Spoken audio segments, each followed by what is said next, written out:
Dedans, avec les miens, dehors, en citoyen. C'est le nouveau slogan du gouvernement. Alors j'aimerais comprendre, il y a un an, le gouvernement, les scientifiques, vous nous disiez tous qu'il fallait se confiner, qu'il fallait s'enfermer, qu'il ne fallait pas sortir dans la rue, qu'il ne fallait pas se déplacer. Un an plus tard, alors que l'épidémie revient, parce que nous sommes presque dans la situation d'il y a un an.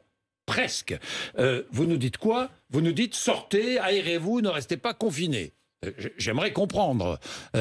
Expliquez-nous, professeur Arnaud Fontanet, parce que les Français comprennent mal. Alors, les connaissances dont on dispose aujourd'hui sur ce nouveau coronavirus nous font comprendre qu'effectivement, les modes de transmission restent ceux que l'on avait déjà évoqués, avec les postillons qui peuvent contaminer des surfaces, vous lavez les mains, etc., mais aussi beaucoup les aérosols, qui sont des particules extrêmement fines, que vous émettez quand vous parlez, et surtout quand vous chantez et criez, qui restent en suspension dans l'air et qui peuvent transmettre le virus, ce qui explique qu'on a détecté beaucoup de ce qu'on appelle des clusters, des foyers de patients, générés par des personnes qui s'étaient retrouvées en milieu clos, sans aération, et qui étaient restées ensemble dans la même pièce et sans masque. Là, l'idée générale finalement de cette nouvelle campagne que propose le gouvernement, c'est de dire vous pouvez sortir, beaucoup moins de risques de vous infecter, respectez quand même les gestes barrières, une distance physique de 2 mètres. À condition de ne pas se regrouper. Ne faites pas des regroupements. Et ce qui risque de se passer parce qu'il va faire 20 degrés le week-end prochain. Alors là, il faut garder quand même son bon sens. À moins de 2 mètres, vous avez quand même un risque d'inhaler les aérosols de la personne qui est avec vous. Et si elle est infectée, vous pourriez être infecté vous-même.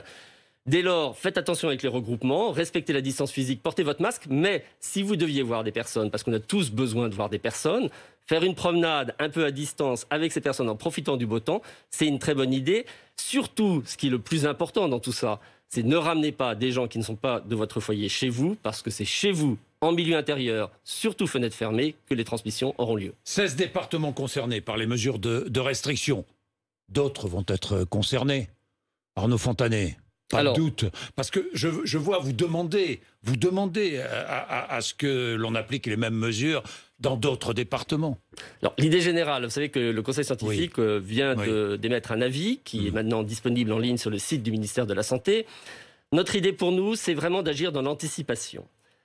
Et l'important, c'est qu'il ne faut pas justement opposer la santé et l'économie, parce que si on est dans l'anticipation, on peut préserver les deux.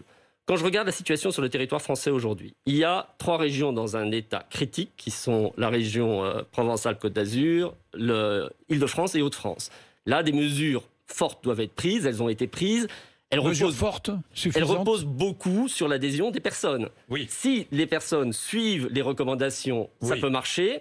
Si elles ne les suivent pas, malheureusement, ça ne sera pas suffisant. Mais surtout, moi, ce qui me paraît très important, c'est que ces mesures qui jusqu'à présent n'avaient pas été proposées, elles seraient très pertinentes dans des régions qui, aujourd'hui, sont encore dans un état à peu près maîtrisé, mais qui, d'ici 3 à 4 semaines, avec la progression du variant anglais, alors qu'elles sont déjà à 75% de saturation des lits de réanimation, vont se retrouver dans une situation critique. Faut-il aujourd'hui prendre ces mesures dans d'autres départements? En tout cas, le Conseil scientifique, je vous pose la question. Le Conseil scientifique, dans son avis, recommande effectivement, en anticipation, de tester surtout ces mesures pour voir si elles sont efficaces, parce que ça permettra, si dans 3 semaines on se rend compte qu'elles ne sont pas efficaces, de les renforcer. Donc, peut-être. Ça veut dire étendre ces mesures. Peut-être en allégeant ces mesures pour les commerces, parce que c'est là où elles sont le plus pénalisantes. Mais si on a un peu de temps, si on n'est pas encore au moment où on est dans une saturation des lits de réanimation, c'est le moment justement de les tester pour voir si elles marchent,